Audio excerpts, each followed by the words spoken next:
Hello dear student, our question is the correct decreasing priority of ligands NO2, CnNH2 and CH2NH2 in absolute configuration of an enantiomer is okay. So basically student, here we have to assign the priority order to these groups, right?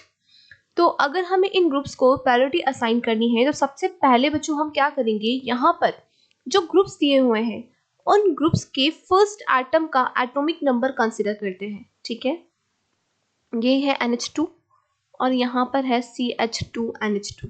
ठीक है, अब हम जानते हैं nitrogen का atomic number होता है 7, carbon का एटॉमिक नंबर होगा 6, राइट। तो क्योंकि नाइट्रोजन का एटॉमिक नंबर हायर है तो सबसे पहले जिन ग्रुप्स का एटॉमिक नंबर हायर होता है उसको हम पहली प्रायोरिटी देते हैं। लेकिन अब आप देख सकते हैं NO2 और NH2 में यहाँ दोनों का फर्स्ट एटम कॉमन हो गया है, दोनों में नाइट्रोजन फर्स्ट एटम है और इन दोनों का एटॉमिक नंबर सेम हो गया है। तो उस केस में हम नेक्स्ट सेट ऑफ एटम को कंसिडर करेंगे।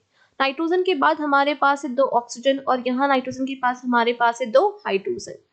तो हम जानते हैं नाइट्रोजन के बाद हमारे पास है ऑक्सीजन। ऑक्सीजन का एटॉमिक नंबर जो है हाइड्रोजन के एटॉमिक नंबर से हायर होता है, तो NO2 ग्रुप को देंगे हम पहली priority, right. This is the E। तो NO2 हमारा होगा first priority compare to the NH2। Okay, अब बच्चों हम यहाँ पर Cn और CH2NH2 में कंपैरिजन करेंगे। अगर हम यहाँ पर देखें तो कार्बन जो है नाइट्रोजन के साथ अटैच्ड है विद द ट्रिपल बॉन्ड और यहाँ कार्बन नाइट्रोजन के साथ अटैच्ड है विद द सिंगल बॉन्ड। ठीक है, तो जब कोई भी एटम किसी एटम के साथ ट्रिपल बॉन्ड के साथ अटैच्ड होता है तो उस केस में कंसीडर किया जाता है कि कार्बन नाइट्रोजन के साथ 3 बार सिंगल बॉन्ड के साथ अटैच्ड होगा और यहाँ कार्बन के पास है एक नाइट्रोजन और 2 हाइड्रोजन। आप देख सकते हो कि यहाँ पर ये एटम्स तो कॉमन होंगे कार्बन नाइट्रोजन, लेकिन उसके बाद यहाँ है हाइड्रोजन और यहाँ नाइट्रोजन और हाइड्रोजन का एटॉमिक नंबर ज़्यादा होता है कंपैरेटिवली नाइट्रोजन।